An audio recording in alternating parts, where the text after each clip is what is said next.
My dear friends, I usually like to share my thoughts in the form of the written word, but today my sense of duty, my moral sensibility compels me to look you in the eye as I share my thoughts and feelings on the events of this past week.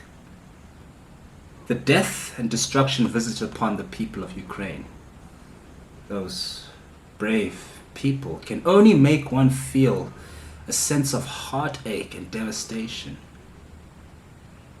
It's for this reason that I'm angry, and in fact quite ashamed at those who purport to lead us and their response to the cataclysmic crisis of conflict which is unfolding before our eyes. I love my country. I'm a patriot. But their words and actions are not and cannot be in my name. And I know I'm not the only one who shares in that sentiment. Our president says that the Security Council must intervene, all in full knowledge that the aggressor is the one impeding that avenue. Our ministers claim bias when reporters point out to them that there's only one country that has invaded another.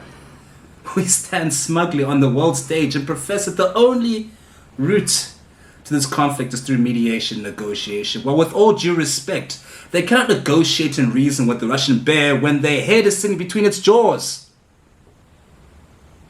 We cannot buy peace on the cheap by telling 44 million Ukrainians that they should give up on their dreams and aspirations of freedom, all because we wish to save our own skin or give ourselves a pat on the back to make ourselves feel better. Every time that we betray our fundamental values in pursuit of some interest or misguided notion of realpolitik, not only do we fail, but we erode at the decrepit soul of this nation. We claim to act in the spirit of Ubuntu. Ubuntu, ngabantu. I am because you are. It's a philosophy that calls upon us not only to see the fundamental humanity in one another, but to see the reflection of ourselves in the lives of others. So there can be no Ubuntu whilst we equivocate and citizens are being shelled, running from and fleeing from their homes and paying the ultimate sacrifice.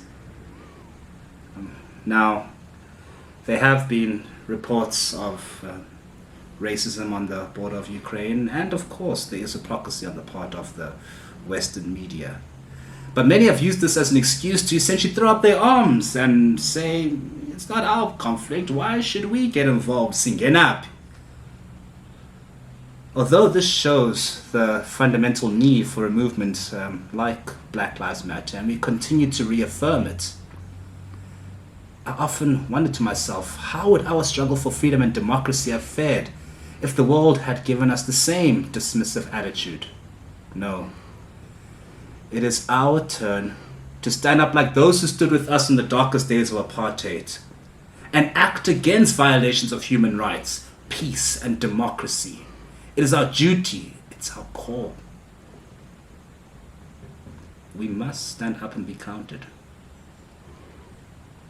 It's time for us to ask ourselves as a nation, do we really believe in the values enshrined in our Constitution, or are they just mere words?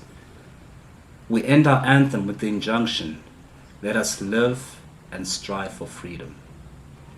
Let us live and strive for freedom. If these are not mere words, if we are to stay true to the promise of our founding, then we cannot remain neutral in the face of oppression. And that is why I'm pleading and asking of our leaders, please change the course before it's too late. Vote for whatever resolution will condemn Russia's actions. Demand the withdrawal of troops and the cessation of arms so that real negotiations can take place. And if necessary, if our words are insufficient, then we should join the world in placing more punitive forms of persuasion so that our Russian friends will see the truth and end this madness once and for all.